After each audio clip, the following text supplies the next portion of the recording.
chapter 20, beginning at verse 1. John 20, verse 1. The first day of the week came Mary Magdalene, early when it was yet dark, unto the sepulchre, sees the stone taken away from the sepulchre, and then she runs and comes to Simon Peter and to the other disciple whom Jesus loved, and said unto them, They have taken away the Lord out of the sepulchre, and we know not where they have laid him. Peter therefore went forth, and the other disciple, and came to the sepulchre. And so they ran both together, and the other disciple did outrun Peter, and came first to the sepulchre. And he, stooping down and looking in, saw the linen clothes lying, yet went he not in. Then came Simon Peter, following him, and went into the sepulchre, and sees the linen clothes lie. The napkin that was about his head, not lying with the linen clothes, but wrapped together in a place by itself. Then went in also that other disciple, which came first to the sepulchre, and he saw and believed. For as yet they knew not the scripture, that he must rise again from the dead. Then the disciples went away again into their own home.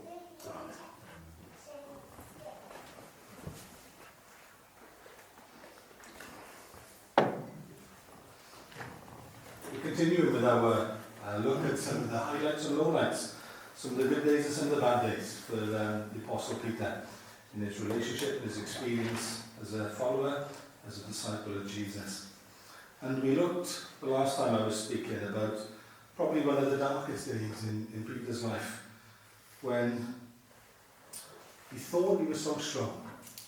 He made a lovely declaration of loyalty to Christ, said that he would stand with him to the very end. When they came to arrest Jesus, it was Peter who drew the sword. He was willing to fight for his Lord. But when Jesus said, no, put the sword up, that's not how we do things, Peter. We're not here to fight with sword. And Jesus just allowed himself to be arrested. And that was something that Peter wasn't prepared for. And he tailed along and he went to see what would happen. And as he was in the very courtyard where Jesus was being tried, on 3 separate occasions, he was challenged that he also was a believer. And he denied they even knew Jesus. Stop and think about that. I don't even know him.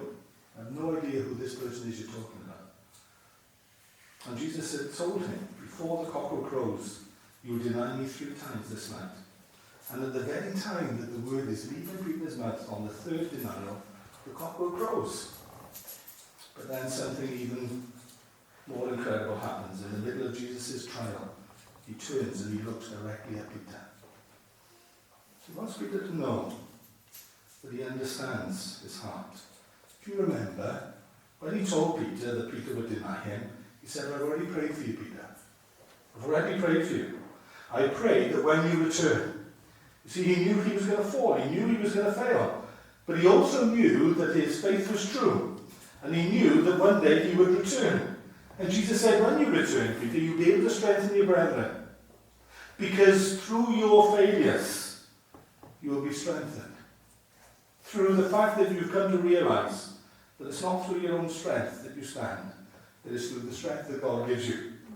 You will be a better leader for it, and you will be a better friend for it. Jesus understood him as he understands us.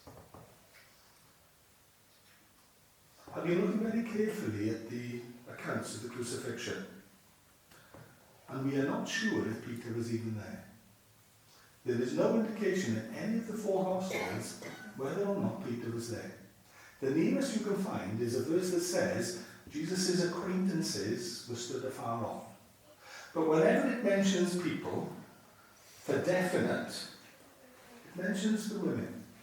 It mentions those who were supporting Jesus, and it mentions John, who was stood right next to Mary, as she stands and watches her son be executed, murdered in front of her very eyes.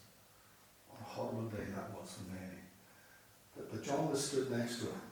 John helped her through that. And if you remember, Jesus, in the midst of his own suffering, he turns to Mary and says, behold your son. He says to John, behold your mother. He made provision for his mother. As the eldest son, with Joseph probably passed away, because there's no mention of Joseph in the ministry of Christ, the 3 years of public ministry, there's no mention of Joseph. So we probably think he was older than Mary and had probably passed away. So Jesus, as the eldest son, would have been responsible for Mary's well-being. And even there on the cross, he makes provision for Mary by entrusting her into John's care. An absolutely lovely, lovely part of a horrendous day. So we don't know if Peter was there. On the one hand, we think, well, surely he would want to be there. And I can understand that we might think that he would be there. But on the other hand, he's just denied that he even knows him. Does he want to see him again? You know what it's like sometimes where a friendship has been strained and you avoid meeting them. You don't want to see them because the friendship that was once there has been broken. And I wonder if Peter felt, well, I can't go. I wonder if Peter felt that the cross was a place where he was no longer welcome because he denied that he even knew Jesus. How could he now stand as a disciple and as a follower? I don't know. And the Bible leaves it as a question mark for us. Was he there or was he not? I don't know for definite. But 3 days later, I do know exactly where he was. 3 days later, we know exactly where Peter is. And if the last time I spoke, we looked at one of the darkest days in Peter's life, this is one of the greatest days in Peter's life. And it starts off brilliantly, incredible. Because there at the very break of the day, might be even before his breakfast, we don't know. But there at the very beginning of the day, the women come running into the home where Simon and John are staying, and they make an incredible declaration. He's gone. The body's not there. And we don't know where they've taken him. You see, you have to understand that they don't realize that Jesus has risen from the dead. The scripture makes it clear to us. They did not yet believe that. They did not yet know that. And so they think the body has been stolen. And Simon, Peter and John both head off towards the tomb. We know that Peter was probably one of the oldest disciples. Generally thought that he was probably in his 30s or 40s. And as I well know with age, our love of running might still be there, but the ability to run isn't quite what it used to be. And John beats him in the race. John gets to the tomb first. And that's what we hear in verse 4. It says they both ran together. They both set off together. But the other disciple outruns Peter. He gets there before him. And we see their personalities coming out in this, don't we? Because John pauses. John is always far more reflective than Peter. Peter is always the man of action. Peter always wears his heart on his sleeve.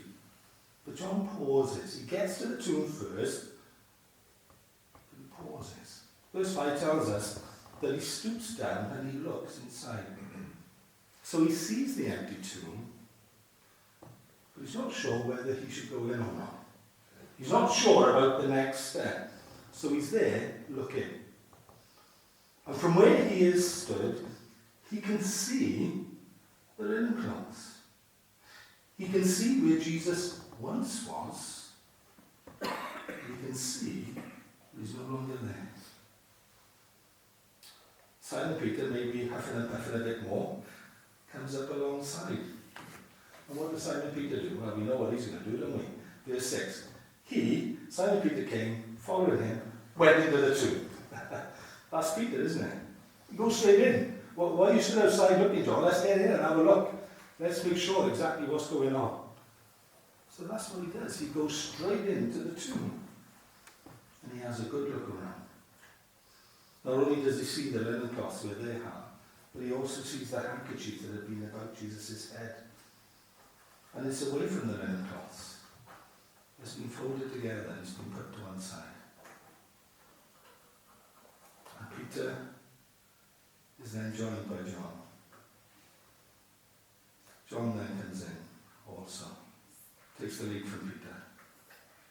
And the Bible tells us, even not knowing the scriptures, the Bible tells us that when John saw it, he believed.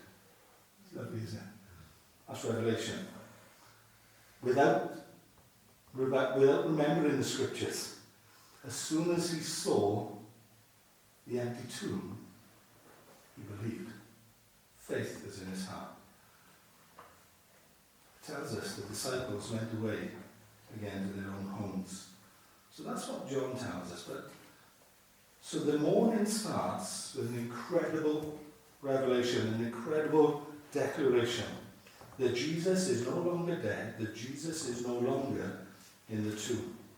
And Peter is one of the first people to actually witness it with his own eyes, to actually enter into the tomb and to look and to see, yes, this is empty. He has gone. It tells us in Luke chapter 24, verse 12, Peter rose, ran to the tomb, stooping down, saw the linen clothes lying by themselves, and he departed, marveling to himself at what had happened. He's marveling at it. This is incredible. Have you ever stopped to think about some of the different emotions that would have been raging in Peter's heart at this time?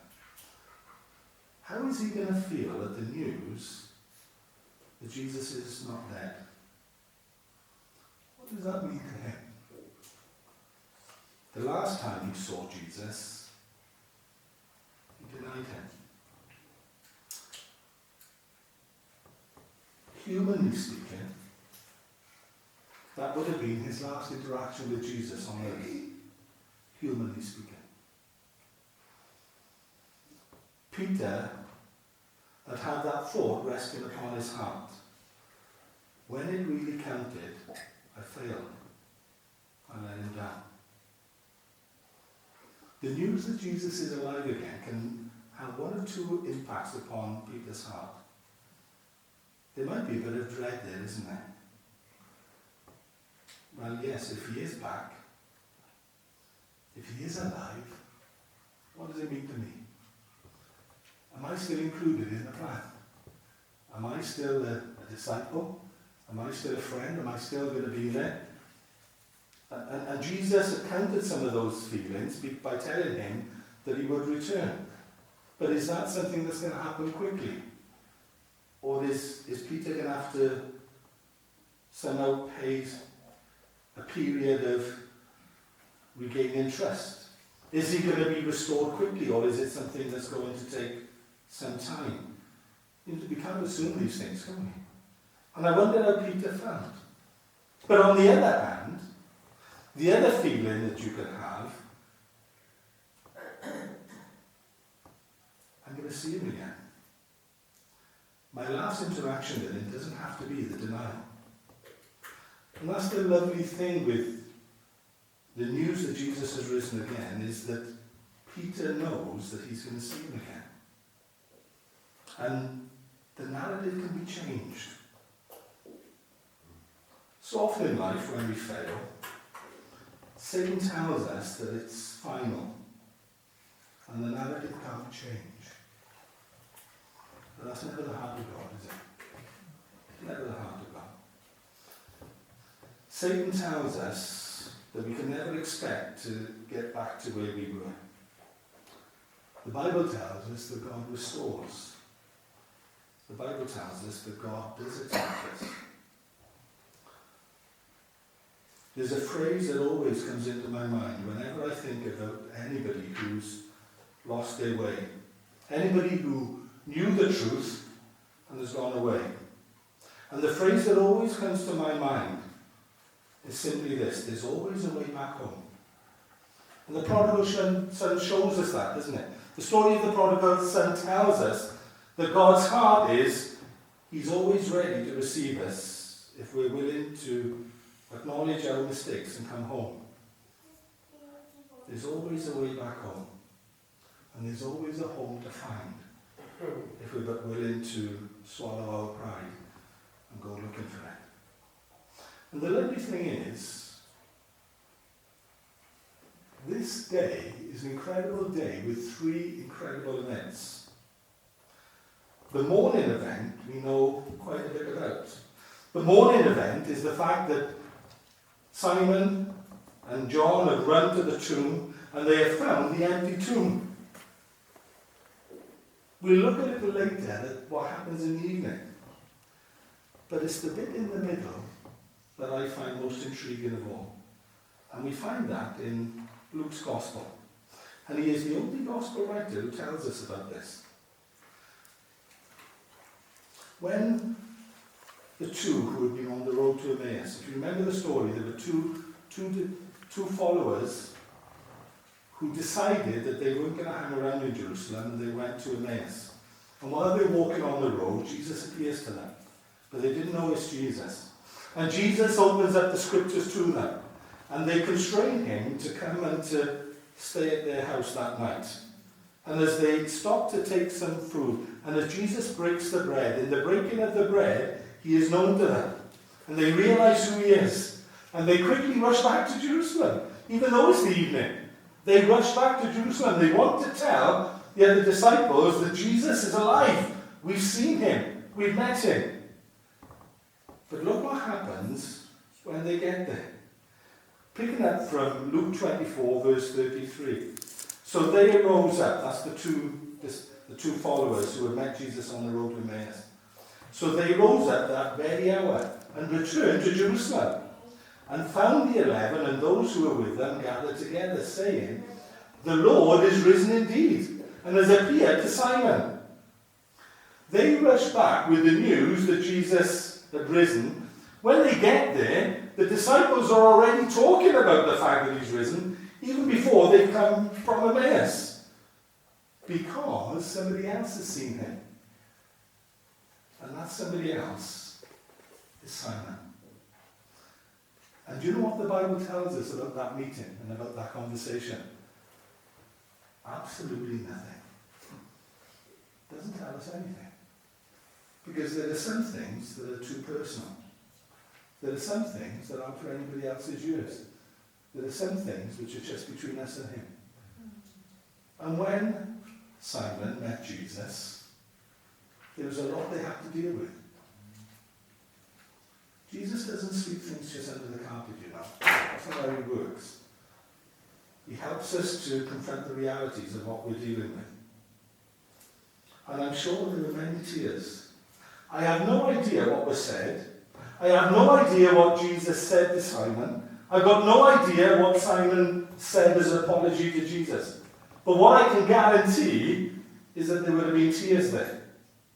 Tears of regret, tears of remorse, tears of repentance. But isn't it lovely that before Jesus appears to the disciples in the evening, which we're about to look at now, before that event, he knew there was somebody who needed some extra support first. Hannah knows that we're all made of God. She told us, didn't she, earlier, that God has made us. We're all different. And he knows exactly what we need. And he doesn't treat us all the same, not because he's got favourites, but because he's got concern. And what we need today and what we need tomorrow and what somebody else needs today and tomorrow is different. And he knows exactly what we need. And Simon needed some extra support that day. Simon needed to have some personal time with Jesus. And so Jesus gave it to him. Amidst all that was happening on this glorious day that we know as Resurrection Sunday. And as we see all the different people that Jesus met with, and most of them we have an account of what was said. Think of Mary Magdalene when she thought he was the gardener. We have the account of what they said. As they're walking on the road to Emmaus, we have an account of what was said. As Jesus meets with the disciples shared in the evening, we have an account of what was said. And yet when it comes to Simon, we are told nothing. It's none of our business. It's for Simon. Isn't it lovely to know that Jesus met him? Isn't it lovely to know that he was given that time? And those from Emmaus who walked away from the blessing of God, those from Emmaus who, if Jesus had not met with them, would have missed this meeting in the evening, they are now there. They have been brought back. How gracious God is. He could have had the attitude, well, if you want to go, then blow you. But he didn't. You see, he's always the shepherd. and the wandering sheep is always being pulled back. And the two from Emmaus were present in the evening when these wonderful things happened. And let's just pick up in Luke 24 about the meeting in the evening. That culminates this incredible day for Peter. When he has visited the empty tomb in the morning, he's had a visit from Jesus for a personal conversation sometime that day. And then this incredible day ends with this incredible event. Let's pick it up from verse 33 again. So it's Luke 24, verse 33. So they rose up that very hour, returned to Jerusalem, found the 11 and those who were with them gathered together, saying, "The Lord is risen indeed, and has appeared to Simon." And they told about the things that had happened on the road, and how he was known to them in the breaking of the bread. So they're all exchanging their news of this incredible day.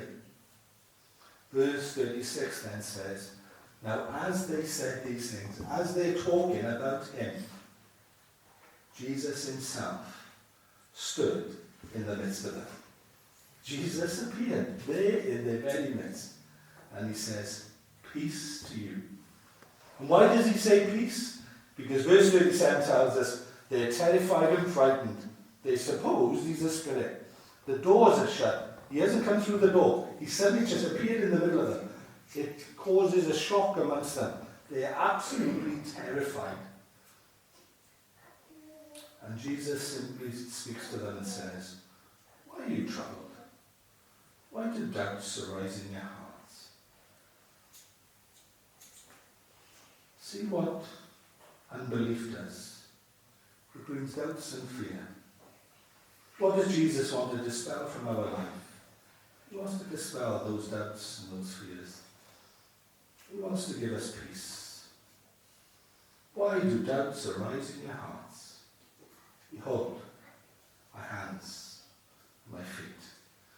Why is he showing his hands and his feet? Because he still bears the nail prints. How was he known to them in the breaking of the bread? Because they would have seen the nail prints. He still bears the scars of our salvation. Behold my hands and my feet.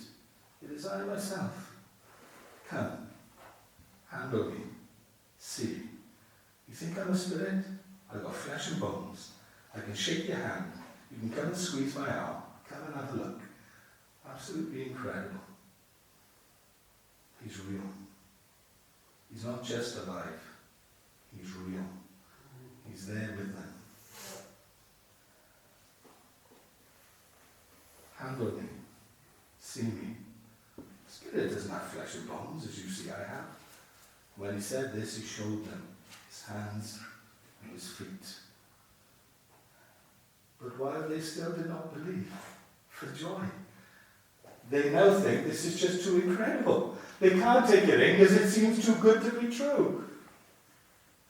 Originally, they did believe through fear. Now, they're almost afraid to believe it. Afraid to commit themselves to it. It seems too good to be true. They struggling to believe for joy, and they marveled. And he says to them, "Have you any food here?" So they gave him a piece of boiled fish and some honeycomb. And he took it and ate in their presence. "Look, I'm real. Come, touch my hand. Give me a bit of food to eat. I'll show you. This is not a mere spirit. This is not something that is wispy. This is solid reality. And I'm here with you now." What an incredible day this is for Peter. What an incredible morning. It started with an empty tomb. Sometime throughout the day he has seen Jesus, and now he is here with his friends. He is here included, not excluded, not outside. He is here with them. And Jesus has presented himself to them. There was a day when Jesus revealed himself to us. It was a day when we realized that Jesus is who he claimed to be. He is the very Son of God. He is not dead. He is not just a man of history. He is alive. And he's God's own Son. And that day changes everything, doesn't it? It changes our lives. It changes our eternal destiny. We can say amen to all that we read here with Peter, because it's symbolic of our own journey. When we have realized that the Christ is not in a tomb, that Jesus was not killed on Calvary, but Jesus died on Calvary, but rose again on the third day. The death could not hold him. As we've sung today, O grave, where is thy sting? O boasting grave, you can't boast over him. He boasts over you. You do not control him, he controls you. And this day changes everything for Peter. And the day that we met Christ, and the day that we realized who Jesus was, it was the greatest day of our life too. What an incredible God we serve. That just as he wanted Simon Peter to know that he was real, and just as he wanted Simon Peter to know that he had a plan and a purpose for his life, 2,000 years later, he is still breaking into hearts. He still wants people to know. And yes, Peter does have his weaknesses. Peter did have his failures, but God loved him. And he had a place in God's plan. And we sometimes know that we fail, we sometimes make mistakes. Does that mean we're cast aside? No. No, God knows us, God understands us, and he strengthens us and he helps us. And he has a plan and a purpose for each and every one.